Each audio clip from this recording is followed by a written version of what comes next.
ওয়ামাল হায়াতুদ দুনিয়া ইল্লা মাতাউল গুরুর। রব্বুল আলামিন বলেন, পৃথিবীর মানুষেরা দুনিয়ার এই জীবনটা কিন্তু খেল তামাশা, এটা ধোঁকা। এরা যে কত বড় ধোঁকায় আমাদেরকে ফেলে রেখেছে এখনো পর্যন্ত আমরা টের পাইনি। আপনি মনে করছেন না আমার সম্পদ ধোঁকা, মানে হ্যাঁ। আপনার ছেলে মেয়ে ধোঁকা, মানে হ্যাঁ এটা ধোঁকা। আপনার স্ত্রী ধোঁকা, মা বাবা পর্যন্ত ধোঁকা। পৃথিবীর এমন কোন জিনিস নবীজি এবং আল্লাহ বাদ দেয়নি যেটা ধোঁকা বলেননি, প্রত্যেকটাই ধোঁকা। এর বাস্তব প্রমাণ আপনাকে বলছে। 200 বছর আগে যে লোকটা এই রাজশাহী থেকে মারা গেছে, ও যদি এখন উঠে এসে ডাক্তার আব্দুল বারী সাহেবের 3 পুরুষ আগের লোক, ও যদি এখন এসে বলে এই বাড়ির মালিক আমি, এই জমি আমি কিনেছিলাম, এখানে আমার রাজত্ব চলবে, আমার মনে হয় আব্দুল বারী সাহেবও বাড়িতে উঠতে দেওয়া দূরের কথা, দূর দূর করে তাড়িয়ে দেবে। কিসের পরদাদা পরদাদা আপনি? আপনাকে আমি চিনি না। আপনার যদি জায়গা না থাকে থাকার, মসজিদের বারান্দা খোলা আছে, ওখানে থাকেন গা। কথা বলেন, এটা বলবেন না কেন? বাঁচছি, এইটাই বাস্তব। 200 বছর আগে ওনার পূর্বপুরুষ যারা চলে গেছে, আমি তো 3 পুরুষের নাম জানি। আমার বাবা রিয়াজউদ্দিন, ওনার বাবা জাহান আলী, ওনার বাবা নুমাজউদ্দিন, এরপরে আমি জানি না। তার মানে 4 নাম্বার যিনি, উনি যদি এখন এসে, কি আমার নাম জানা নেই, মনে নেই, উনি যদি এসে বলে হামজা এই যে হালসা কুষ্টিয়ার এই ভিটাটা আমি কিনেছিলাম, এটা আমার বাড়ি, আমার মনে হয় আমার জীবন থাকতে ওনারে আমি উঠতে দেব না। আমি ভণ্ডামি কথাবার্তা বাদ দেন। যদি থাকতে হয়, গ্রামে মসজিদ আছে, বারান্দায় রাতটা থেকে সকালে ফোটেন, আপনার এখানে কোনো জায়গা নেই। এই হচ্ছে দুনিয়া। কথা বলে না কেন? এই ধোঁকায় পড়ে থেকে যদি আমার বিশাল আখিরাতটা নষ্ট হয়ে যায়, আমার মতো পাগল এই পৃথিবীতে আর কেউ নেই। না, আমি নিজে সহ যারা এসেছে, আমরা যারা পাগলামি না করি, আমরা সবাই পাগল হয়ে আছি। একটা ধোঁকা। আল্লাহ পাক বলেন, আল্লাহাকুমুত তাকাসুর হাত্তা যুরতুমুল মাকাবির। বেশি বেশি পাওয়ার জন্য মানুষ মহা অন্ধ হয়ে আছে। এর এই ঘোর কাটবে না ততদিন পর্যন্ত, যতদিন লোকটা কবরে না যায়। কবরে গেলে আপনার ঘোর কেটে যাবে, কিন্তু তখন ঘোর কেটে কি হবে? ঘোর এখন কাটা দরকার। এই জন্য আজকের এই আয়োজন। আমার তেলাওয়াতকৃত আয়াতে আল্লাহ এই কথাগুলোই জানিয়েছেন। যদিও আমরা একটা আয়াতের 3 ভাগের 1 ভাগ পড়েছি, আমার মাথার ভেতরে আয়াত সম্পর্কে যত তথ্য আছে, আমার জীবন শেষ হয়ে গেল এত কথা বলে শেষ করা যাবে না। এত কথা আল্লাহ দিয়েছেন। তাফসীরুল কোরআন মাহফিল লিখে দিয়েছেন, আমরা তাফসীর আকারে কথা বলবো ইনশাআল্লাহ। সুতরাং দুনিয়াতে যে যাবে আনন্দে আছে, আত্মহারা হয়ে আছে, থাক, আমি যেন পাগলামি না করি। কথা বলেন ঠিক কিনা? কারণ আমি যেটা পেয়েছি এটা আল্লাহর কাছে শ্রেষ্ঠ সম্পদ। এটার নাম কোরআন। এটার নাম কি? আরো জোরে বলেন। এই কোরআনে কারিমে 6236টা আয়াত আছে। এটা নির্ভরযোগ্য আর প্রসিদ্ধ। আমরা সবার মুখে মুখে যেটা শুনি 6666, না, এটা গণনা করে আপনি পাবেন না। 6236 এইটাই সত্য, এটা নির্ভরযোগ্য।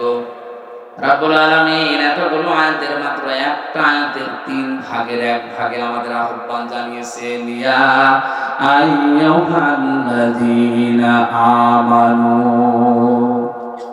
ওহে যারা ঈমানের দাবি করো তাদেরকে বলছি, খুব মায়া মহব্বত নিয়ে তোমাদেরকে ডাক দিয়েছি।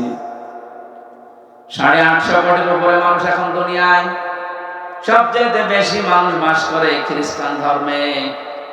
2য় নম্বরে আমরা আছি, 200 কোটি আমরা, আর 230 কোটি খ্রিস্টান। বাকি অন্যান্য জাতিরা আছে অল্প অল্প। 4,500 ধর্মের মানুষ এই দুনিয়ায় এখন বাস করছে। 4,500। কত? তাম দুনিয়া মিলে 257টা রাষ্ট্র আছে, তার ভিতরে বাংলাদেশ একটা। 257টা রাষ্ট্রে 4,500 ধর্মের মানুষ বাস করে। এর ভেতরে 57টা মুসলমান রাষ্ট্র, বাকিগুলো আংশিক আংশিক আছে। আমেরিকা 100 ভাগের 70 ভাগ খ্রিস্টান বাস করে, বাকি অন্যান্য জাতি আছে। আমাদের দেশে 100 ভাগের 96 ভাগ মুসলিম বাস করে, বাকি অন্যান্য জাতি আছে। আমাদের তুলনায় অন্যান্য জাতি যেরকম সীমিত, দুর্বল তারা। অন্যান্য দেশে যারা আমাদের অবস্থা, সিঙ্গাপুরে মাত্র 100 জনের 5 জন মুসলমান, বাকি 95 জন অমুসলিম। এতগুলো রাষ্ট্রের এতগুলো ভাষা, এতগুলো ধর্ম, আল্লাহ রাব্বুল আলামিন আমাদেরকে যেই ধর্মে, যেই নীতিতে, যেই দিনে, যেখানে প্রবেশ করতে জানিয়েছেন, 850 কোটির ভেতরে মাত্র 200 কোটিকে আল্লাহ এখানে সম্বোধন করেছেন। ইয়া আইয়ুহাল্লাযীনা আমানু, ওহে যারা ঈমানের দাবি করো। আল্লাহ খুব ভালোবেসে আমাদেরকে ডাক দিয়েছেন। আল্লাহর মুখ থেকে এই কথাটা কোরআনে 89 বার এসেছে। কতবার? 89 বার আল্লাহ আমাদেরকে এই নামে ডাক দিয়েছেন। তাহলে ঈমানদার, অন্যান্য যাদেরকে ডাক দিয়েছেন ইয়া আইয়ুহান নাস বলেছেন, কিন্তু শুধুমাত্র ঈমানদার যারা, তাদের ক্ষেত্রে এই শব্দটা আলাদা। যেহেতু এই শব্দ আলাদা, তাহলে বুঝতে হবে এর ভেতরে অনেক কিছু লুকিয়ে আছে। আমরা যারা এই 200 কোটি মুসলিম দাবি করি, ঈমান আছে দাবি করি, আসলে আমার ঈমান আছে কিনা এটা আমি কিভাবে টের পাবো? বড় জুব্বা আমার মতো গায়ে দিলে, সুন্দর টুপি মাথায় দিয়ে, হাতে তসবিহ নিয়ে, বুকের ভেতরে কোরআন নিয়ে, আমার ঈমান আছে না? নবীজিকে সাহাবী জিজ্ঞাসা করলেন, ইদা সারাতকা হাসানাতুকা ওয়া সাআতকা সাজ্জিয়াতুকা ফাআনতা মুমিন। হে নবী, আপনি যে এটা বললেন যে ঈমানের পরিচয় এটা, ভালো কাজ যখন তোমাকে আনন্দ দেয় আর অন্যায় করলে ভেতর থেকে একটা বাধা আসে, তখন বুঝবা তোমার ঈমান আছে। রাজশাহীবাসী নিজের দিকে প্রশ্ন করে বলেন তো, ভালো কাজ সত্যি আপনার ভালো লাগে? অন্যায় কাজ দেখলে আপনার ভেতর থেকে একটা বাধা আসে? ওই বাধা আসে, সারাদিন উলঙ্গ নাচ দেখছে বসে বসে, বাধা দূরের কথা, আনন্দ লাগে। এরকম আপনার দেশে? এই যে বিড়ি যারা খান, যদিও আমাদের রাজশাহী, খুলনা, রংপুর এই বিভাগগুলোতে বিড়ির ফতোয়া আলাদা, এটা আবার চট্টগ্রাম, সিলেটের ফতোয়া আলাদা।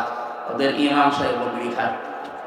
হ্যাঁ, আমি সিলেটে নিজে দেখেছি ইমাম সাহেব বিড়ি খাওয়ার পরে ওযু না করে বিড়ি ফেলে দিয়ে আল্লাহু আকবার। কি গো, আমার মনে হয় সিলেটের ইমাম যদি রাজশাহী এসে ইমামতি না মসজিদ ঝাড়ু দেয়, বলবে বেটা আগে বের হ। এইটা নিয়ে এই ডিস্টেন্স যেহেতু আলাদা, এই দেশের ভেতরে মাসলা আলাদা। বিড়ি খাওয়া যদি আমি উদ্বুদ্ধ করছি না, এটা খেলে সব চাইতে বেশি মানুষের যে লাঞ্চ নষ্ট হয়ে যায়। পৃথিবীতে একটাই খাবার আছে যার গায়ে লেখা থাকে যে আমি নিষিদ্ধ। কথা বলছেন? আমাকে খাইলেই মরবেন, এটা লেখা আছে না? সংবিধিবদ্ধ সতর্কীকরণ লেখা আছে যে আমাকে খেলে ক্যান্সার হবে। এর বড় কিছু ছাগল খায় না, ছাগলও খায় না। আমি দেখেছি তামাক যেটা ছাগলও খায় না। পৃথিবীর একটাই মাত্র ক্ষেত মনে হয় আছে যে খেতে বেড়া দেওয়া লাগে না, কারণ ছাগলে খায় না, ও বেড়া দিয়ে করবেন কি? কথা বলে না কেন?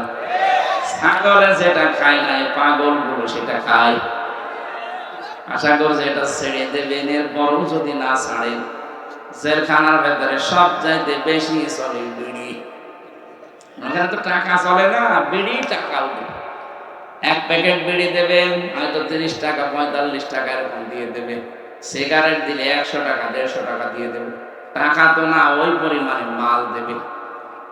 ওগুলো নয় আটকা জীবন চার দেওয়ালের মাঝে, ওখানে একটা চলে বলে নাই চলে। যে আমাদের সারা পৃথিবীতে আমরা যদি এটা না চালাই, বাঁচতে পারবো না। আরে ভাই আমি যেখানে চাকরি করি আকিস গরু, তারাই তো এটা বানায়। আপনাকে ছেড়ে দিতে বললে আমার তো চাকরি চলে যাওয়ার কথা, তারপরও বলছি ছেড়ে দেন সবাই, চাকরি থাকে থাক, না থাকে না থাক, আপনারা বাঁচেন। যতগুলো অপচয় হয় বিড়ির মাধ্যমে, শরীরের ক্ষতি, টাকার ক্ষতি, 22,500 কোটি টাকা একটা জরিপ দেখলাম শুধু মানুষ ধোয়া দিয়ে উড়িয়ে দিচ্ছে। এই কাজটা আপনার মন ডেকে বলবে যেটা খারাপ, এরপরও অনেকে খায় আর বলে আমার টেনশন দূর করার জন্য বিড়ি খেলে টেনশন আরো বাড়বে, কারণ জিনিসপত্র তো নষ্ট হয়ে যাচ্ছে। কথা বলে না কেন? এটা আশা করছে এটা ছেড়ে দেবেন, আমার এইটা বলা উদ্দেশ্য না। আমি একটা টাচ দিলাম। ইমানদার আপনি আছেন কিনা বুঝবেন, ভালো কাজ আপনাকে আনন্দ দেবে। অন্যায় দেখলে আপনার ভেতর থেকে একটা বাধা আসবে, তাহলে বুঝবেন যে আপনি মুমিন। এখানে যাদের মোবাইলে এমন দৃশ্য আছে যেটা নিচে নিচে দেখলে খুব ভালো লাগে, আনন্দ লাগে, আর অন্য কেউ দেখলেই লজ্জায় পড়ে যান, এটা খারাপ কাজ কিনা বলেন তো? বলেন বলেন। এরকম যাদের আছে, যদি এই মুহূর্তে আপনি ওটা ডিলিট করে না ফেলেন, আর যদি সিদ্ধান্ত নেন যে না আমি এরকম কোন কাজে আর যাবো না, আপনার দাঁড়িয়ে থাকতে পারে, আপনি নামাজ পড়তে পারেন, কিন্তু আপনার ঈমান নেই। অন্যায় দেখলে যেটা বিবেকে মেনে নেয় না, ভেতর থেকে একটা বাধা আসবে। কিন্তু 15.5 বছরের অন্যায় দেখার পরও দেখলাম অনেকের বাধা আসে নাই, আর আনন্দে করেছে। বিশেষ করে আয়না ঘরের সাথে যারা জড়িত, মানবতার সাথে এত জুলুম পৃথিবীতে জাহিলি যুগে হয়নি। এত বড় বড় নখ হয়ে যায় এক একজনের, এত বড় বড় নখ হয়ে যায়, চুল দাড়ি গো মনে হচ্ছে জঙ্গল থেকে বেরিয়ে আসছে, এরকম দৃশ্য জায়গায়। ওখানে যারা দায়িত্বে ছিলেন, আমার মাঝে মাঝে মনে হতো আল্লাহ এদের কি মা বাবা নেই, ছেলে মেয়ে স্ত্রী নেই, এরা বাইরে যে সংসার করে কি করে? অন্তত এখানে যারা দায়িত্ব পালন করে দেয় করবে মানুষ, কত কঠিন অন্তরের মানুষেরা বলেন তো। একটা মানুষকে 2 দিন 5 দিন না, 2 বছর 5 বছর 8 বছর 10 বছর 14 বছর একটা ঘরের ভেতরে তালাবদ্ধ করে রেখেছে। ঘর মানে কি? কবর। মাটির নিচে একদিকে, এদিকে 3.5 হাত, এদিকে 1.5 হাত। এই অবস্থার সৃষ্টি যারা করেছিলেন তারা মানবতা লঙ্ঘন করেননি। আলেমদের মাথায় দড়ি দিয়ে, পায়ে ডান্ডা বেড়ি দিয়ে, হাতে পেছনে আবার হ্যান্ডকাপ বেঁধে দিয়েছেন আদালত, তখন মানবতা লঙ্ঘন হয়নি। আর এখন পলক সাহেবকে নাকি ডিভিশন দেয়নি, এই জন্য ওনার মানবতা লঙ্ঘন হচ্ছে। কোথায় ছিলেন আপনি উকিল সাহেব? আমার মতো হামসাকে 3টা বছর যোগাযোগ বিচ্ছিন্ন রেখেছিল সঙ্গীদের ভেতরে, 24 ঘন্টা তালাবদ্ধ করে রেখেছিল ফাঁসির ওই কন্ডেম সেলে। কত কারারক্ষীকে দিয়ে খবর পাঠিয়েছিলাম, কোথায় ছিলেন আপনি? এখন মানবতা লঙ্ঘন হচ্ছে, উনি এমপি মানুষ, ওনারে দেয়নি ডিভিশন। কিসের এমপি? 8 সাল, 14 সাল, 18 সাল, 24 সালে যারা নির্বাচনের মাধ্যমে নির্বাচিত হয়েছেন, একটাও এমপি না, সব অবৈধ ভোটসুর। কে বলেছে আপনাকে এমপি? আসলে অবৈধ সন্তান এগুলো। তাছাড়া অবৈধ জিনিসকে আপনি বৈধ বলে চালিয়ে দিলেন তামাম দুনিয়ার কাছে যে আমরা নির্বাচিত হয়েছি। এত বড় মিথ্যা কথা বলেন কি করে? বলেন। এই জন্য এই 4 বারে যারা এমপি হয়েছে এরা নির্বাচিত এমপি না, এরা সিলেকশনের এমপি। এদেরকে আমরা ভোট দেইনি, এই জন্য এরা ভোট চোর। এদের নামে সাবেক এমপি, সাবেক মন্ত্রী, সাবেক উপজেলা চেয়ারম্যান লেখা যাবে না। আর আমরা চাই যারা এতদিন দায়িত্বে ছিলেন 15.5 বছরে যত টাকা রাষ্ট্রের কাছ থেকে নিয়েছেন বেতন আর ভাতা হিসাবে, সব টাকা ফেরত দেওয়া লাগবে। হয়তো আপনার কোনো মাপ নেই, আর আপনি এখন বসে বসে, এখন শুনলাম ভেতরে বসে তসবিহ টিপতেছে, আস্তাগফিরুল্লাহ আস্তাগফিরুল্লাহ আস্তাগফিরুল্লাহ। আপনার আস্তাগফিরুল্লাহ কিয়ামতের আগে কবুল হবে না। এখন আপনি তো আল্লাহর কাছে অপরাধ করেননি, আপনি অপরাধ করেছেন হামজার কাছে। এক কথা বলছেন আগে, এই যে অপরাধ যার কাছে, স্বীকার করবেন তার কাছে। শুধু এতটুকুই না, স্বীকার করার পরে তার যে ক্ষতি হয়েছে, এই ক্ষতিপূরণ তাকে দেবেন। আপনার কারণে এই বাংলাদেশে বহু মানুষ চাকরি পায়নি। খালি দলীয় পরিচয় খুঁজতেন, যেই দেখেছেন আমার দলের লোক না, তার যোগ্যতা থাকার পরও তাকে চাকরি দেন, এটা তার উপরে অবিচার। আপনি নিজে একটা অবৈধ চেয়ারে বসে আছেন, একটা চেয়ারে বসতে দেন না। আপনার মতো এত বড় জালেম পৃথিবীতে আর নেই। সুতরাং এই 15.5 বছরে এইরকম জুলুম যারা করেছেন, বিশেষ করে মিথ্যা মামলা যারা দিতেন, জেলখানা আমি এক একজনকে পেয়েছিলাম, এক একজনের নামে 313টা মামলা পেয়েছি, 570টা মামলা পেয়েছি। সারা জীবন হাজিরা দিলে শেষ হবে না। আমার 2টা মামলা ছিল, তাই হাজিরা কুষ্টিয়া থেকে ঢাকায় দিতে আমার জীবন শেষ হয়ে যেত মাসে 2 দিন মাত্র। আর যার 313টা মামলা, 570টা মামলা, বলেন তো সে বাড়ি, সে বড় গোনা পাথরঘাটা বাড়ি। তার জীবনটা আপনি কি করেছেন? নষ্ট করে দিয়েছেন। আর এখন বলছেন আস্তাগফিরুল্লাহ। আপনি কি আল্লাহর কাছে দোষ করেছেন? দোষ করেছেন ওই লোকের কাছে। মিথ্যা মামলা এমন ভাবে দিয়েছেন, লোকটা আসলেও নিশ্চিন্তায় কিছু জানে না, এই জন্য তো ঘরে ঘুমিয়ে আছে। চোখ খুলে ঘুমের ঘরে দেখছে আদালতে হাজিরা দিচ্ছে। কি গো, আমি আদালতে কি করে এলাম? আজকে গেছিস? কবে? স্বপ্নে। এটা চলছিল কিনা বলেন? মানিয়ে বললাম কিছু? আমারটা নিজেরটা দেখেন, আমারে ধরে নিয়ে আসলো বাড়ি থেকে, ভালো মানুষ, আমি খাবার খাচ্ছি, ওই সময় নিয়ে আসলো। অথচ পরের দিন পেপারে দিল না, ওনারে সোড়া হাঁস থেকে নিয়েছে। ওরা মিথ্যা কথা। ওই থেকে যে শুরু হয়েছে একেবারে বের হওয়া পর্যন্ত পুরাটা মিথ্যা। মিথ্যার সাথে যারা জড়িত, আমার মামলার আয়ু থেকে একেবারে 2 বোন মিলে পালিয়েছে, 200 সহ। যারা যারা জড়িত, আমার একটা মাফ করতে মনে চায় না, যতদিন আপনি আমার এই ক্ষতি পূরণ না দেবেন। গত কয়েকদিন আগে আকসি সাহেব এসেছিল, হুজুর মাফ করে দেন। মাফ করে দিলাম, টাকা ফেরত দেন। হ্যাঁ, আপনি টাকাগুলো ফেরত দিয়ে দেন, আমার অসুবিধা নেই মাফ করতে, আমি এখনই মাফ করে দেব। টাকা আনি না, না টাকা না আনলে হবে না। টাকা নিয়ে আনবেন না, মাফ করে দেব, কি আর কি মারা জিনিস নাকি? আমার বাবার 32 লাখের উপর টাকা গেছে 3.5 বছরে। ওই টাকাগুলো তো আপনি আকিস গ্রুপের কাছ থেকে 35 লাখ টাকা নিয়েছেন, মালিক আমারে বলল। কয়েকদিন আগে আমি গিয়েছিলাম দেখা করার জন্য, বলছিলাম স্যার আমার কাছে 35 লাখ চাইছে, আমি 32 লাখ অলরেডি দিয়ে দিয়েছি, এরপরও বলছে টাকা দেন। মনে হচ্ছে টাকা আমার কাছে পাই। কি করেছেন বলেন তো আপনি? এই মানবতা বিরোধী অপরাধগুলো করার পরেও যাদের ভেতর থেকে অনুশোচনা আসে না, আর আনন্দে থাকতেন যে আগে কি সুন্দর দিন কাটাইতাম, এরকম গান বলে না? আপনার ঈমান নেই, আপনি হজ করেন আর দরবেশের মতো দাড়ি রাখেন, আপনি একটা বেঈমান। এটা না আপনার জন্য আজকের ওয়াজ না, আল্লাহ আমাদেরকে ডাক দিয়েছেন যাদের ঈমান আছে, যাদের ভালো কাজ দেখলে আনন্দ লাগে, অন্যায় দেখলে ভেতর থেকে একটা বাধা আসে, একটা প্রতিবন্ধকতা সৃষ্টি হয়। আমি জানি এরকম মানুষ এখানে আছে। এদেরকে আল্লাহ ডাক দিয়ে বলেন, উদখুলু ফিস-সিলমি কাফা, তোমরা প্রবেশ করো ইসলামে পরিপূর্ণভাবে। এখানে আমার আলেম জাতি থাকে, প্রশ্ন হচ্ছে সিনের উপরে জবর দিয়ে যদি আপনি পড়েন তাহলে সালমন হয়। সালমন মানে শান্তি, সালমন মানে শান্তি।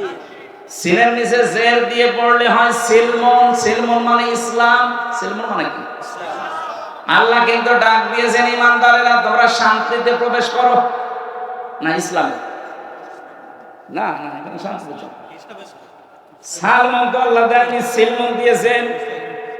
আল্লাহ আমাদেরকে ডাক দিয়েছেন তোমরা ঈমানদার যারা ইসলামে প্রবেশ করো।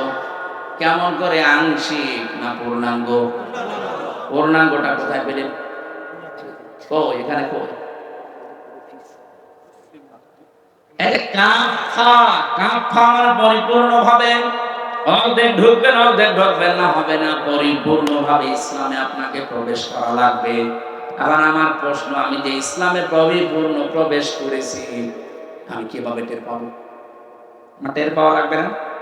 আমার তো বোঝা লাগবে যে আমি ইসলামে আল্লাহর এই কথা শোনার পরে পরিপূর্ণভাবে প্রবেশ করেছি।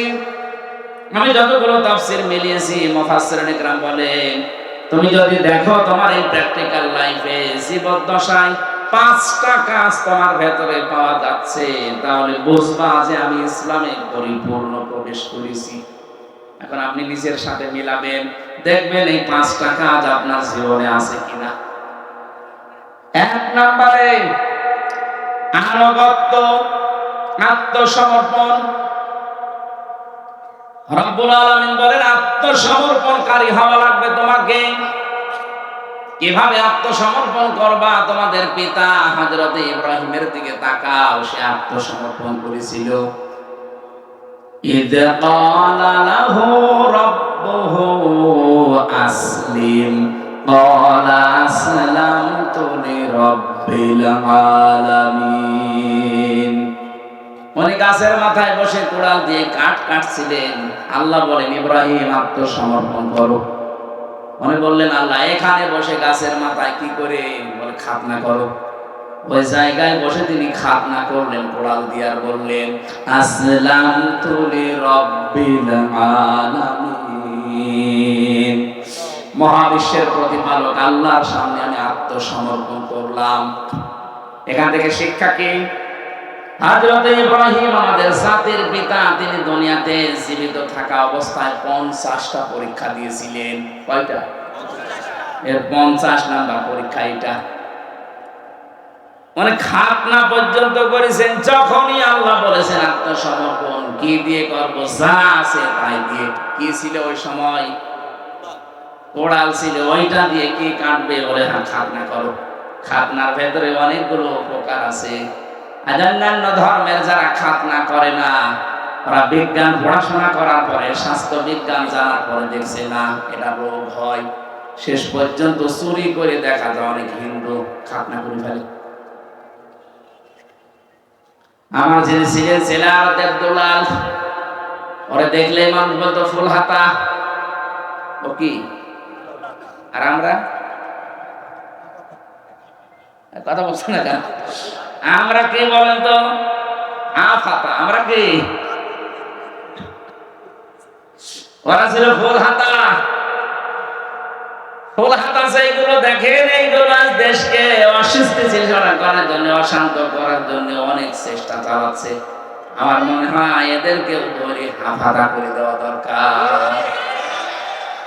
আমরা যারা হাফ হাতা আছে তাদের দ্বারা কিন্তু কোনো সমস্যা হচ্ছে না। ফুল হাতা যেগুলো, এরা মাঝে মাঝে কাদের কল কাটিতে যেন ইশারায় যেন উলট পালট চেষ্টা আছে।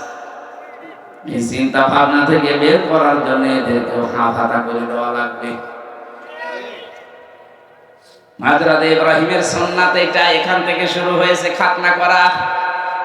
আমরা অনেকে মনে করি এটা না করলে মনে হয় মুসলমান হবে না। না করলে মুসলমান হবে না তা না। এটা ইব্রাহিম আলাইহিস সালাম নিজে দেখিয়েছেন যে আমার নিজের বলতে আর কিচ্ছু ছিল না। আল্লাহ গাছের মাথায় বসে বলেছিল করো, আমি তাই করে ফেলেছি। এবার এটা করার পরে তার প্রথম কাজ কি? আপনি যে আত্মসমর্পণ করলেন, কার সামনে করবেন, কিভাবে করবেন? আল্লাহ পরের আয়াতে জবাব দিচ্ছেন। সূরা বাকারা 131 132 নম্বর আয়াত। ওয়া ওয়াসসা বিহা ইব্রাহিম বানিহি ওয়া ইয়াকুব ইয়া বানিয়া ইন্নাল্লাহা আসতাফা লাকুমুদ-দীন ফালা তামুতুন্না ইল্লা ওয়া আনতুম মুসলিমুন। সূক্ষ্ম বিষয় আছে এখানটায়, একটু ভালো করে। আল্লাহ পাক বলেন, ইব্রাহিম তোমাদের জাতির পিতা ইন্তেকালের আগে তার সন্তানদেরকে ডাক দিয়েছিলেন, এমনকি ইয়াকুব আলাইহিস সালাম একই কাজ করেছিলেন। তারা বলেছিল, হে আমার আদরের সন্তান, ইন্নাল্লাহা আসতাফা লাকুমুদ-দীন, অবশ্যই আল্লাহ তোমাদের জন্য নির্বাচিত করেছেন, পছন্দ করেছেন, চয়ন করেছেন, মনোনীত করেছেন দিনকে। কাকে? দিন মানে রাতের পরে যেটা আসবে ওই দিন। বলেন বলেন, দিন কি? আল্লাহ নিজে পরিচয় দিয়েছেন কোন দিন জানো? ইন্নাদ-দীনা ইনদাল্লাহিল ইসলাম। অবশ্যই আমি আল্লাহর কাছে মনোনীত একটা দিন আছে, তার নাম আরো জোরে বলেন। এটা ছাড়া কোন দিন আমার কাছে গ্রহণযোগ্য না। আমাইয়াবতাগি গায়রাল ইসলাম দীনান ফালা ইউকবালা মিন। কেউ যদি ইসলাম বাদ দিয়ে অন্য কোন দিন দিয়ে আমি আল্লাহকে রাজি খুশি করতে চাই, জীবনেও তার কোনো কিছু কবুল হচ্ছে না, হবে না। এখান থেকে প্রমাণ হয় ৪৫০০ দিন এই পৃথিবীতে আছে, একটাই মাত্র দিন আল্লাহর কাছে মনোনীত ইসলাম। ইসলামের বাইরে যত দিন আছে, ধর্ম আছে, একটা দিয়েও আল্লাহকে পাওয়া যাবে না। দুনিয়া আমরা কিচ্ছু না পাই, ইসলাম যেহেতু পেয়েছি শুকরিয়া আদায় করেন আলহামদুলিল্লাহ। কিয়ামতের ময়দানে শুধু ইসলাম যারা মেনেছে তাদেরকে জান্নাত দেবে। বাকি ওই যে ৪৫০০ যে দিন আছে, একটার জন্য জান্নাত নেই। এটা যেহেতু রেকর্ড হচ্ছে সারা বিশ্বে, কালকে বিভিন্ন ভাষায় ছড়িয়ে যাবে। আহ্বান জানাচ্ছি, বিবেকটা কাজে লাগান। আপনারা অন্যান্য কিতাবগুলো দেখেন। আমি কোরআনে কারিমের এই আয়াতগুলো যে মানুষগুলোকে পড়তে দিয়েছি, যশোরের এক অধ্যাপককে দিয়েছিলাম, সরকারি কলেজের হিন্দু বিসিএস ক্যাডার। বলেছিলাম, স্যার আপনি মুসলমান হওয়া দরকার নেই, কিন্তু আমাদের ধর্মীয় গ্রন্থটা একটু বুঝে পড়েন। ৩ মাস পরে দেখে উনি নিজেই মুসলমান হয়ে গেছে। সারা বিশ্বের অমুসলিম যারা আছেন, যে ধর্মের হোক, সে খ্রিস্টান হতে পারে, ইহুদি হতে পারে, হিন্দু হতে পারে, বৌদ্ধ হতে পারে, আপনাকে আহ্বান জানাচ্ছে, আমি মুসলমান হতে জবরদস্তি করি না, জোরও করি না, কিন্তু আমাদের ধর্মীয় গ্রন্থটা একটু পড়েন, একটু বুঝিয়ে পড়েন। টনি মেলারের শালিকা লরেন বোথ ৩ বছরে কোরআনে কারিমকে অধ্যয়ন করার পর শেষ পর্যন্ত মুসলমান হয়ে গেছে। দিন এই পৃথিবীতে কয়টা বলেন তো? মনোনীত কয়টা?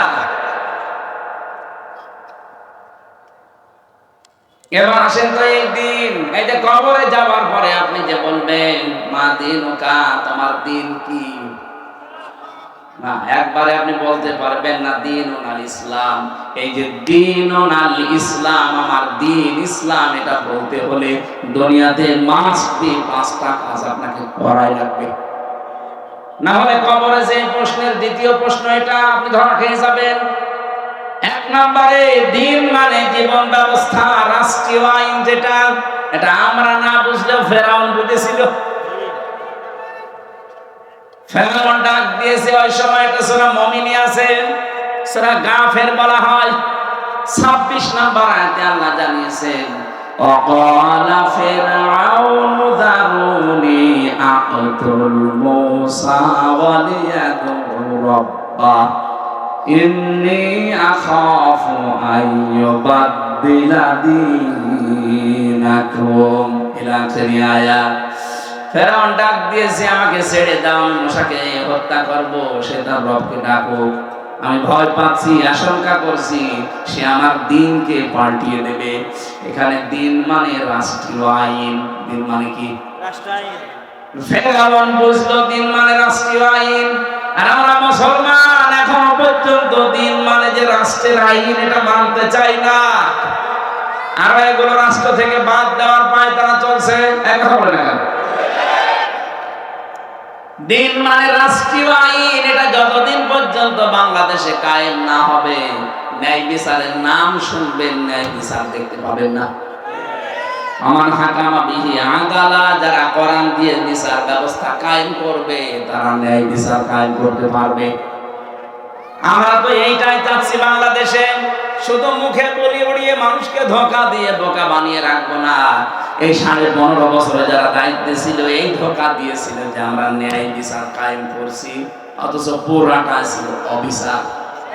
এক কথা বলেন, আমরা বিবেক যদি থাকে বলেন তো, এই 15 বছরে কোনো ন্যায় বিচার কেউ পেয়েছে?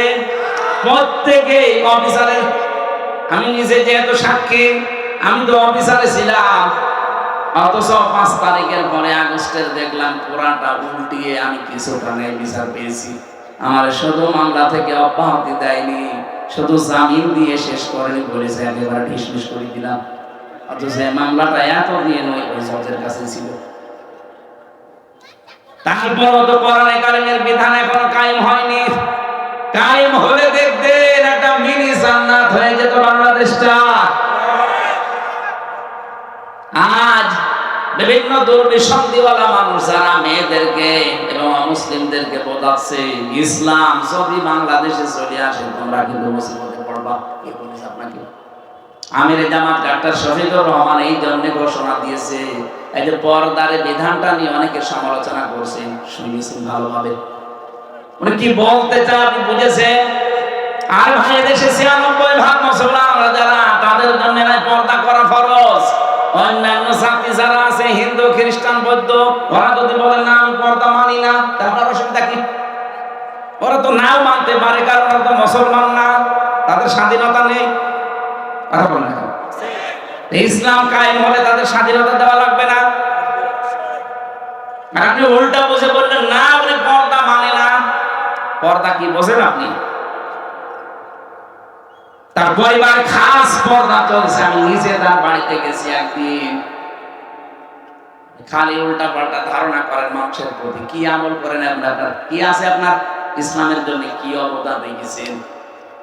তাদের যে তাকওয়া, তাদের যে ইখলাস, আল্লাহর উপরে তাদের যে ভরসা, ১০০ ভাগের ১ ভাগও আপনার নেই। আল্লাহ এমনিতে ওই পর্যায়ে মানুষকে নিয়ে যায় না। তার ইবাদতের মাত্রা আপনি জানেন না। আপনি কি ৫ ওয়াক্ত নামাজও তো আপনি পড়েন না, ফতোয়া দেন। তার ৫ ওয়াক্ত নামাজ না, তাহাজ্জুদও মিস হয় না। আন্দাজে এক তহমত তার উপরে লাগিয়ে দিলেই হবে। যদি কেউ কোনো অপরাধ না করে, ওই অপরাধ যদি তার উপরে কেউ চাপিয়ে দেয়, যতদিন আপনি ওই অপরাধ না করবেন ততদিন আপনার মরণ হবে না। এজন্য সাবধান, আন্দাজে কোনো দোষ কাউকে দেবেন না। আর মনের ব্যাপার আপনি জানেন, সে কি সেন্সে কে উদ্দেশ্য নিয়ে এটা বলেছে। আর এবারে আন্তর্জাতিক বিষয়গুলো তো দেখা লাগবে। যে সাংবাদিক দীপ্তি, এটা হিন্দু, কথা বল, হিন্দু মেয়ে লোক, সে প্রশ্ন করছে আপনারা যদি ক্ষমতায় যেতে পারেন, ইসলাম যদি এদেশে যায়, তাহলে অমুসলিম যারা পর্দা করে না মেয়েরা, তাদের কি হবে? ওই সময় যদি বলা হয় না তাদেরকে আমরা পিটিয়ে পর্দা করাবো, ওটা সারা দুনিয়ায় ছড়াবে না। আর বাংলাদেশের মুসলমানরাই মেনে নিল, অন্যান্য দেশে যারা মুসলিম আছে ২৫৭টা রাষ্ট্র, আপনি জানেন কি জাল পেতে আছে তারা? এমনি তো ওই দুই বোন যে তো বসে নেই, ওরা সারা পৃথিবীর স্বীকৃতি পাওয়ার জন্য এখন মিথ্যা কথা ছড়াচ্ছে যে আমরা নির্বাচিত ছিলাম, আমাদেরকে উৎখাত করা হয়েছে। এটা ডাহা মিথ্যা কথা। আরে ভাই, নির্বাচিত হয় মানুষের মাধ্যমে, তার নাম নির্বাচন। নির্বাচনই তো ১৫.৫ বছরে হয়নি, আপনি কি করে নির্বাচিত হলেন? একটা হাসি মানুষ এত বড় ডাহা মিথ্যা কথা বলে কি? দেখলেন, ওর নাম শুনলে মানুষ এখন ফাঁসি বলছে। তাহলে আমি যে এত টাকা দিয়ে হজ করলাম, এই কারণে তো বলছি আমার গায়েও লাগছে। আপনি এমন মিথ্যা বলবেন না যেন আপনার কারণে আমরাও খুশি হয়ে যাই। দরকার হয় হাসি নামটা কেটে দিন। কথা বলবেন, আপনি আবার যদি আসতে পারেন আবার ওই ভুল ধরবেন।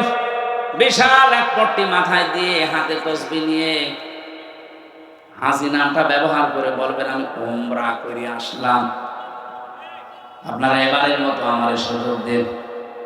এইটা মিথ্যা কথা, এ দেশের মানুষ বহুদিন প্রতারিত হয়েছে, এখন আর হবে না। নবীজির হাদিস মনে রাখবেন, লা ইউফলিহা কওমুন আলাউ আমরাহুম ইমরাতুন, বুখারী শরীফের হাদিস। নবীজি বলেন ওই জাতি কখনো সফল হচ্ছে না, হবে না, যে জাতির নেতৃত্বে কোনো মহিলা বসে আছে। এই জন্য ৫৩ বছর নেতৃত্ব যারা দিচ্ছে, আর আমাদের কপাল পুড়ে গেছে, নষ্ট হয়ে গেছে। আমরা এমন মানুষকে সামনে নিয়ে নেতৃত্বে বসিয়েছি যে মানুষ নেতৃত্বে যাওয়া যায় নেই। সুতরাং আমরা সাবধান হব, কোনদিন যেন আমাদের এই দেশে কিয়ামতের আগে কোন মহিলা নেতা হতে না পারে। পুরুষ মানুষ আসুক, সে চাচা এরশাদের মতো হোক, তাও ভালো। কথা বলছেন, দরকার সকালে এক কথা বলবে, বিকালে এক কথা বলবে, তারপরও ভালো। মেয়ে লোক আসতে পারবে না। আপনি তাকান না কেন আমেরিকার দিকে? যাতে মাতাল হলো তাহলে ঠিক আছে। আজ পর্যন্ত তারা কোনো মহিলাকে চেয়ারে বসায়নি। এক কথা বলছেন না? অথচ নারী অধিকার নিয়ে তারা দেখেন মুখ ফাটাচ্ছে, মুখ ফাটাচ্ছে। কমলা হ্যারিস কি মহিলা? তার দেয়নি, দিয়েছে ট্রাম্প। সে যাই হোক তারে দেবে, সে পুরুষ মানুষ। কথা বলছেন না? আমরা তো এই পাগলামি এখনো পর্যন্ত সারতে পারি না। এখন মনে হয় সারবে। সামনে কোন মহিলা আসতে পারবে না এই দেশে। আপনি যদি আমেরিকার নীতি নিয়ে চলতে চান তো সেটা করেন না কেন? তারা যেমন মহিলাকে সামনে রাখে না, আপনিও রাখতে পারবেন না। আমরা চাই যারা রাজনীতি করছেন, আপনি আপনার দলকে বলেন যে ভাই আমি রাজনীতি করছি, করবো, কিন্তু মেয়ে লোক যেন সামনে না আসে। লা ইউফলিহা কওমুন ওয়ালাউ আমরুহুম ইমরাতুন। কখনো ওই জাতি সফল হচ্ছে না, হবে না। নবীজি গ্যারান্টি দিচ্ছে কোনদিন মিথ্যা হতে পারে? আমরা কার ভরসায় আছে? উনি এখনো পর্যন্ত যদি বলে আমি আসতেছি, লিস্ট করে রাখো, আপনি আসবেন কি করে? আপনাকে 10 চেয়ারে বসানো যায়ছে। কথা বলে না কেন? আমি এটা বলতাম না, বলছি এই কারণে মিথ্যা কিছু তথ্য ফেসবুকে মানুষ ছড়িয়ে বিভ্রান্ত ছড়াচ্ছে। গত পরশুদিন আমি ছিলাম সেই মৌলভীবাজার, ওখানকার এসপি সাহেব আমাকে বলছিলেন যে কথাটা মানুষকে জানাবে, ফেসবুকের কোন তথ্য নিয়ে মানুষ যেন আন্দাজে উন্মাদনায় না ভোগে। এটার দ্বারা বিশৃঙ্খলা তৈরি করেছে মানুষ এই মিথ্যা তথ্য দিয়ে। এগুলো অধিকাংশ ছড়াচ্ছে বাইরের এই দাদা বাবুদের দেশে কিছু মানুষ আছে। তারা কয়েকদিন আগে সিঙ্গাপুরে, মালয়েশিয়া আছে হোটেলে, যেখানে উঠে দেখে আল্লাহ বলি বেরিয়ে আসছে, এলো দোয়া করেন। 5 তারিখের আগে ওরা পালিয়ে ওখানে বসে আছে। যে হোটেলে গেছি দেখি 2-4 জন আল্লাহ বলি আছে। কি করবে এখন? 3 মাস 4 দিন হয়ে গেল, কোল কিনারা পারছে না। এখন ফেসবুকের মাধ্যমে ওরা বাইরে থেকে এই বিভ্রান্তগুলো ছড়াচ্ছে, যেন মানুষ শৃঙ্খল হয়ে দেশে একটা হট্টগোল বাঁধিয়ে দেয়, আর বহির্বিশ্ব যেন দেখে যে না, আগেই ভালো ছিল। যেন আমাদের শক্ত হাতে এটা দমন করতে চান। ফেসবুকের কোনো কথা বিশ্বাস করে ওখানে পা দিয়ে আপনি বিশৃঙ্খলা করলে আপনি নিজের পায়ে নিজে গোড়াল মারবেন। পৃথিবীর ইতিহাস কি বলে? আজ পর্যন্ত কোন পলাতক যারা পালিয়েছে ওরা ফিরে এসেছে আপনি একটা দেখান তো। চেঙ্গিস খান, হিটলার, এটা কি 850 বছর আগে যিনি পালিয়েছে লক্ষণ সেন, কই ফিরে আর আসেনি, কবর চলে গেছে। তাকে পুড়িয়ে ফেলেছে। যে অন্য ধর্মের মুসলমান দাবি করে যদি আপনি পালিয়ে যেয়ে থাকেন, আপনিও বিশ্বাস করতে পারেন ফিরে আসা পৃথিবীতে সম্ভব না, তাহলে ইতিহাস পাল্টিয়ে যাবে। পলাতকরা কোনোদিন ফিরে আসে না, কারণ জানি যে আমরা অপরাধী। হেলিকপ্টার আসার সময় আমি পাইলটকে বলছিলাম, এই যে আপনি দরজাটা লাগিয়ে দিলেন, হুক মাত্র, হুকটা একটু ছুটে গেলেই তো নিচে পড়ে যাবে, হুজুর হাত দিয়ে না, হাত দিয়ে যদি হুকটা খুলে যায় তাহলে কিন্তু সত্যি পড়ে যাবে। মাঝে মাঝে ওই সময় আমার মনে হচ্ছিল, আল্লাহ 2 বোন একসাথে পালিয়ে গেল, যদি হুকটা একটু খুলে যেত। একটু হুক খুলে গেলে হয়তো বাংলাদেশের যে কোনো জায়গায় পড়ে যেত। কথা বলছেন না? মানুষ পিটিয়ে মেরে ফেলত।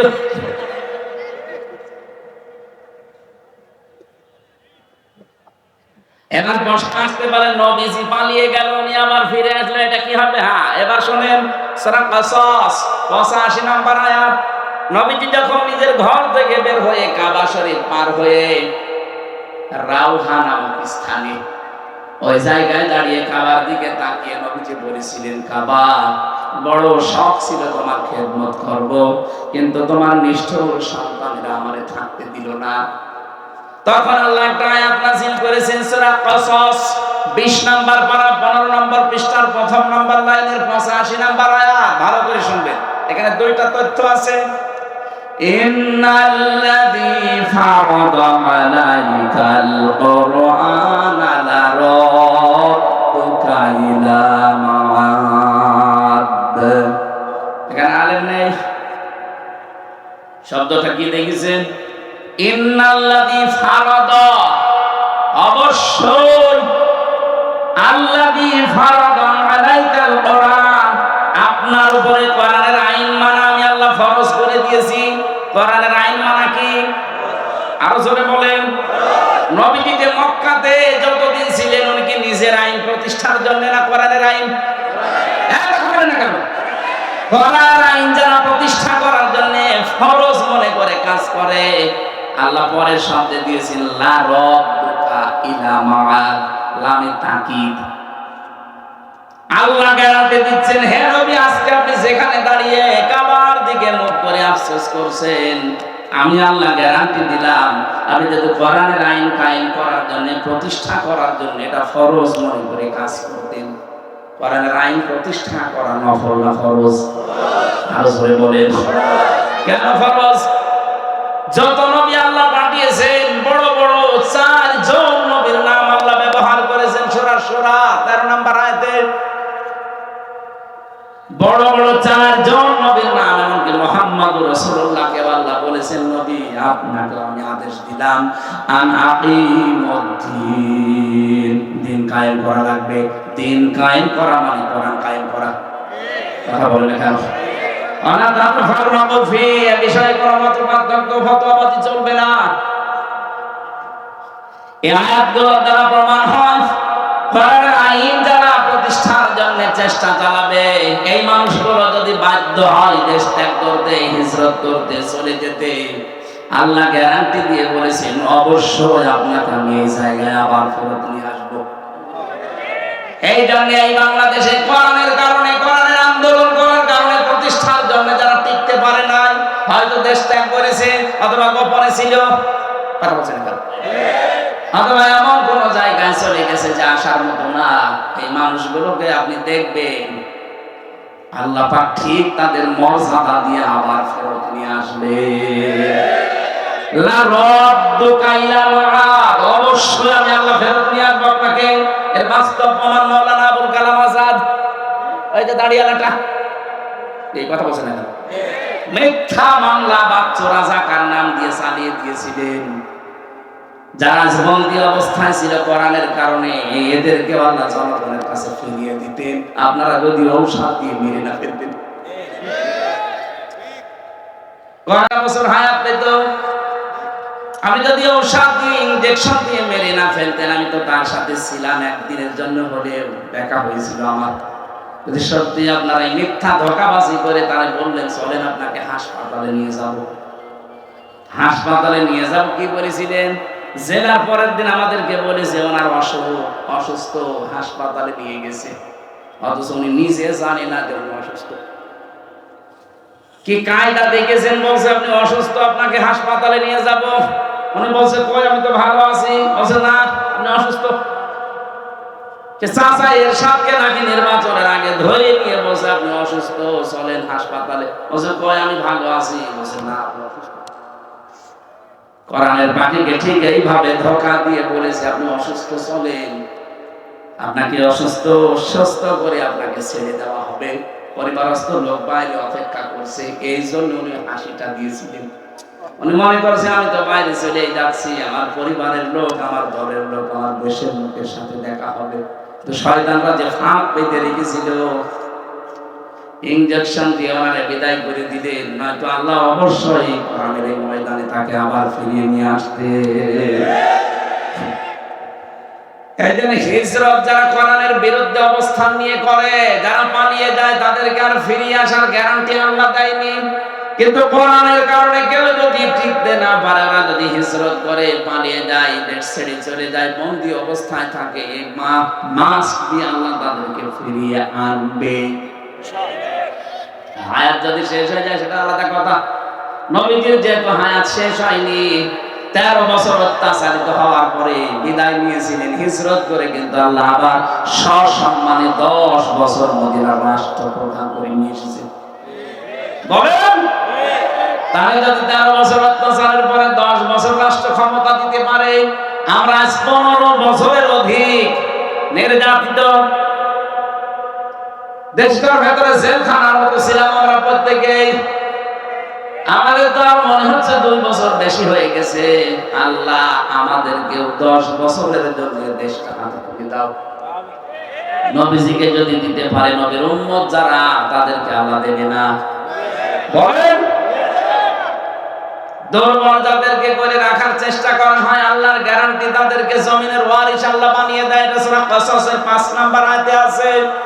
ওয়ানুরিদু আন্নামুন্না আলাল্লাযীনা ইসতুযিফু ফিল আরদ ওয়া নাজআলাহুম আইম্মাতাও ওয়া নাজআলাহুমুল ওয়ারিসিন। ফেরাউন যে দলটাকে কোণঠাসা করে রেখেছিল, দুর্বল করে রেখেছিল, অপমান অপদস্থ করব, আমি আল্লাহ ইচ্ছা করলাম ওই দলটার উপরে একটু অনুগ্রহ করি।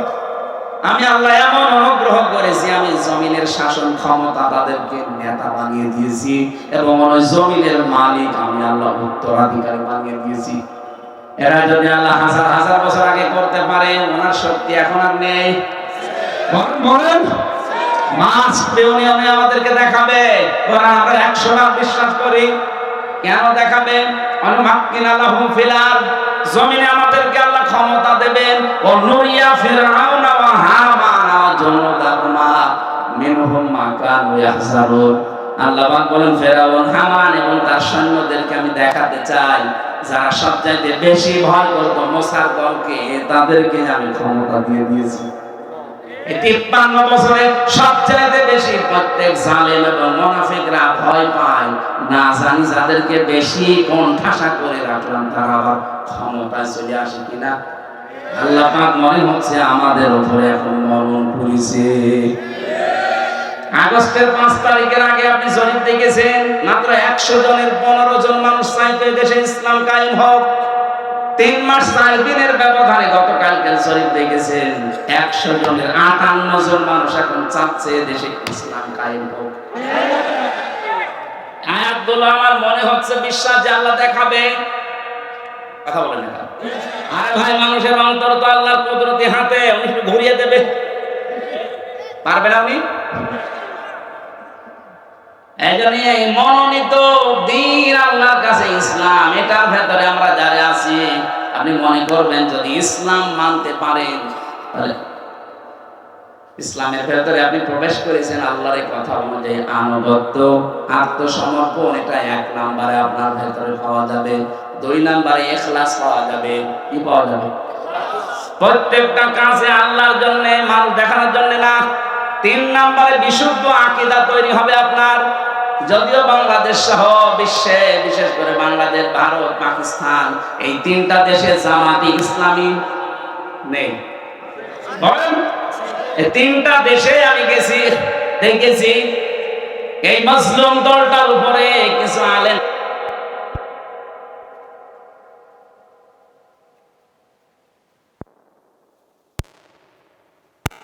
পরে আকীদার প্রশ্ন তুলে একটা বিভ্রান্তি ছড়ায় মানুষের মাঝে যে এদের আকীদা ঠিক নেই। একটা মুসলিম দলের উপরে, মুসলিম মানুষগুলোর উপরে এরকম মিথ্যা তহমত আপনি দিতে পারলেন, এই লোকটা যা করেছে আপনার 14 বংশ মিলেই করতে পারবে না। তার এতটুকু হায়াতে যত বই লিখেছে, আপনি 10 ডবল হায়াত পেলেও 5টা বই লিখতে পারবেন না। তাহলে ইসলামী অর্থনীতিতে যে খেদমত করেছেন, তাদের থিওরি গুলো মুশারাকা, মুদারাবা, মুরাবাহা, বায়ে সালাম, বায়ে ইস্তিসনা, বায়ে মুআজ্জাল, এই সমস্ত বিষয়ের ভেতরে কতগুলো তথ্য লুকিয়ে আছে। ইসলামকে অর্থনৈতিক ভাবে দাঁড় করান কি করেছেন আপনি? খালি আকীদা খারাপ, আকীদা খারাপ। কি দেখেছেন আকীদার? আকীদা কোনো খারাপ না, কোনো মাসলা মাসাইল নিয়ে হয়তো মতপার্থক্য থাকতে পারে, এটা হবে। কেউ যদি গবেষণা করে কোন মুজতাহিদ কোন মাসলা মাসাইল উদ্ঘাটন করতে যে ভুল করে, তার একটা সওয়াব পাবে, আর যদি ঠিক করে 2টা সওয়াব পাবে। যে সারা জীবন মাওলানা মওদুদী রাহমাতুল্লাহ আলাইহি উনি গবেষণা করে করে তথ্যগুলো দিয়েছে, যদি ভুলও হয় তার একটা রসুল্লাহ আছে, আর যদি সঠিক হয় 2টা। আপনি কি করলেন? আপনি তো গবেষণাই করেন না। আপনার পেটে বোম মারলে মুজতাহিদ লিখতে কি লাগে আপনি তাও বলতে পারবেন না। আপনি গবেষণা করেছেন কি করে মানুষ করবো মানুষ হয়। আকীদার প্রশ্ন যারা তুলছেন, কি আকীদা আপনি তৈরি করেছেন বলেন তো? ফাঁসির দড়ি যদি গলার কাছে চলতো তখন আকীদা বের হয়ে যেত। যে মানুষগুলোর উপরে এই প্রশ্ন তোলেন তাদের আকীদা আপনি টের পাননি। ফাঁসির দড়ি একদিকে, আর একদিকে শুধু যদি বলতো যে না আমি ছেড়ে দিলাম, সঙ্গে সঙ্গে তাদেরকে মন্ত্রী বানিয়ে দিত। এর অফারও দিয়েছিল। কোরআনের বাকিরে জালেমরা বলেছিল আপনি ছাড় পেয়ে যাবেন, শুধু জামাত ইসলামটা বাদ দিয়ে বলবেন যে আমি নিজে আলাদা একটা দল করলাম। আপনি বলেছেন না আমি এটা মানি না, আমি কোরআন হাদিস পড়ে এইটাই পেয়েছি, আমাকে জামাতবদ্ধ হয়ে থাকা লাগবে। জামাতবদ্ধ মানে জামাত ইসলামী করা লাগবে না, আপনি জামাতবদ্ধ হয়ে থাকবেন মুসলমানদের একটা দলে, যেই দলে আকীদাতে এইটা আছে যে সার্বভৌম ক্ষমতার মালিক আল্লাহ, কিন্তু যেই দলের ভেতরে এইটা নেই যে ক্ষমতার মালিক জনগণ, সেই দল মুসলমান করতে পারে না। বাংলাদেশে মানুষ অনেকে করছে না, মুসলমানও দাবি করে। আমি আপনার বিবেকের কাছে প্রশ্ন রাখলাম, আপনি কি করবেন এবার ভাবেন। যারা মনে করেন ক্ষমতার উৎস জনগণ তারা মুশরিক। কি কথা বলেন না কেন? আন্নাল কুওয়াতা লিল্লাহি জামিআ আয়াত অনুযায়ী তাহলে ইসলামে আমি পরিপূর্ণ প্রবেশ করেছি। এর 3 নাম্বার আলামত হচ্ছে আমার আকীদা বিশুদ্ধ হওয়া লাগবে। 4 নাম্বারে আমার চরিত্র উন্নত হওয়া লাগবে। আমি নাম ধরে বলছি এই কারণে বোঝার জন্য, বাংলাদেশে যারা জামাত ইসলামী করে, যারা ইসলামী ছাত্র শিবির করে, অন্যান্য যাই হোক ইসলামী অর্থনীতি, এই অর্থনীতির ব্যাপারে কিন্তু তারা আল্লাহর ওলি। 4 আনা পয়সা দিতে পাবেন না। আপনি যদি দেখাতে পারেন যে 10 টাকা এখান থেকে ওখানে উল্টা পাল্টা করেছে, আমি আজকে তাদের গালি দেবো, দেখান। আর অন্যান্য দলের বলেন দরবেশের মতো মানুষ 36,000 কোটি টাকা মারি কাটি করছে, আর বলে দাড়ি নেই। আরে দাড়ি নেই তাতে কি 4 আনা পয়সা নড়িয়েছে কিনা বলেন তো? আর দাড়ি থেকে দরবেশ কি করলো? 7টা ব্যাংক থেকে 36,000 কোটি টাকা শুনেছে। বাংলাদেশে 2 প্রকার চোর পাওয়া যায়, একটা সিসকে চোর আর একটা জাইদ্রেল চোর। এই ডিম যারা চুরি করে, মুরগি চুরি করে, আলু পটল, এগুলো সিসকে চোর। আর এই যে ব্যাংক ডাকাতি করে যারা, শেয়ার বাজার লুট করে যারা, যারা বেগম পাড়া বানায়, সাহেব পাড়া বানায়, মানুষগুলো সিসকে চোর না জাইদ্রেল চোর? হাত কাটার কথা কি সিসকে চোর না জাইদ্রেল চোর? যারা অভাবে চুরি করে অভাব দূর করে স্বভাব ভালো করে দাও, আর যারা স্বভাবে চুরি করে সাক্ষ্য প্রমাণ ধরা পড়লে হাত কেটে দাও। এটা যদি আজকে সত্যিই কোরআনের বিধানটা থাকতো, সূরা মায়েদার 38 নম্বর আয়াতটা বাংলাদেশে যে কয়টা ধরা পড়েছে, একটা হাত এখানে থাকার কথা না, সব ঝুলে থাকতো। কথা বলেন না কেন? বাংলাদেশ চোরমুক্ত হয়ে যেত এমনি। এজন্য উন্নত চরিত্রের বেলায় এই জায়গা ছাড়া আর কোনো আপোষ নেই, কারণ উন্নত চরিত্র বানাতে ট্রেনিং দেওয়া হয়। আপনি আসেন 6 মাস একটু থাকেন, আপনার চরিত্র উন্নত হয়ে যাবে। চুরি কি জীবনে আপনার ভেতরে আসবেই না। 5 নাম্বার লেনদেনে স্বচ্ছ থাকা। আপনার লেনদেন স্বচ্ছ আছে? কোন দোকানে বাকি করলে জীবন আর দোকানের সামনে দিয়ে যায় না, অন্যদিকে ঘুরে যায়। লেনদেন করছেন। এই 5টা বিষয়। 1 নম্বরে আত্মসমর্পণকারী, 2 নম্বরে আপনাদের মনে নেই কিছু? কি বললাম বলেন? হ্যাঁ, ইখলাস লাগবে প্রত্যেকটা কাজে। 3 নম্বরে বিশুদ্ধ আকীদা অর্জন করা লাগবে, বিশ্বাস। 4 নম্বরে চরিত্র করা লাগবে উন্নত। 5 নম্বরে লেনদেন আপনি স্বচ্ছ থাকবেন। আল্লাহ বলেন এই 5টা আলামত যার ভেতরে দেখতে পাবে সে যেন মনে করে যে আমি ইসলামে পরিপূর্ণ প্রবেশ করেছি। আমরা যারা এসেছি এই 5টা কাজ দুনিয়ায় আদায় করার তৌফিক দেন, আমিন। আল্লাহুম্মা আমিন। লা ইলাহা ইল্লা আনতা সুবহানাকা ইন্নী কুনতু মিনাজ জালিমিন। রব্বুল আলামিন, সারাটা জীবন অপরাধ করে জীবনটা নষ্ট করে ফেলেছি। আমাদের হাত ওঠায় কথা বলতে ভয় করে, লজ্জা করে। জীবনের অপরাধের দিকে তাকিও না, তোমার রহমতের দিকে তাকাও, জিন্দেগীর গুনাহগুলো মাফ করে দাও রব্বুল আলামিন। আমি যেভাবে আরম্ভ করেছিলাম সারা রাত বললেও মানুষ যেত না। সামনে তাহাজ্জুদের নামাজ, ফজরের নামাজ কর্মজীবনের জন্য আমরা শেষ করে দিয়েছি। যতটুকুই বলেছি আল্লাহ জীবনে আমল করার তৌফিক দাও। সওয়াবগুলো নবীজির রওজায় পৌঁছিয়ে দাও। এ বিশাল আয়োজনে যারা শ্রম দিল আল্লাহ, এই রাজশাহীর মানুষগুলোকে ওমরের মতো কবুল করে নাও। সম্মানিত মা বোনদেরকে মঞ্জুর করো। অসুস্থ হয়ে আছি, এখনো পর্যন্ত আমি শেফায়ে কামেলা জেলা পাইনি। আল্লাহ তুমি আমাকে আগের অবস্থায় আবার ফিরিয়ে দাও। যতটুকুই বলেছি আমার ইমান থেকে বলেছি আল্লাহ, আমি সহ প্রত্যেককে এগুলো মেনে চলার সুযোগ দাও। এলাকায় মাটির নিচে যারাই ঘুমিয়ে আছে কবরটা জান্নাত বানিয়ে দাও। আল্লাহুম্মা গফিরলি ওয়ারহামনি ওয়াহদিনি ওয়াফিনি ওয়ারযুকনি ইয়া রাব্বাল আলামিন। আল্লাহ বাংলাদেশের পরিচিত একজন আলেম মাওলানা একেএম এনামুল হক শাফি আমার কুষ্টিয়ার গর্বিত সন্তান আজকে দুপুর বেলা ইন্তেকাল করেছেন। আল্লাহ তুমি তাকে মাফ করে দাও। তার সারা জীবনের দিন প্রচারের দায়িত্ব আল্লাহর কাজগুলো কবুল করো। মানুষ হিসাবে যদি অন্যায় কিছু করে আল্লাহ তুমি মাফ করে দাও। মাওলানা এনামুল হক শাফিকে আল্লাহ তুমি কবরে জান্নাত দিয়ে দাও। তার ছেলে মেয়ে সুখ সন্তুষ্ট পরিবার যারা আছে আল্লাহ তাদেরকে ধৈর্য ধারণ করার তৌফিক দাও।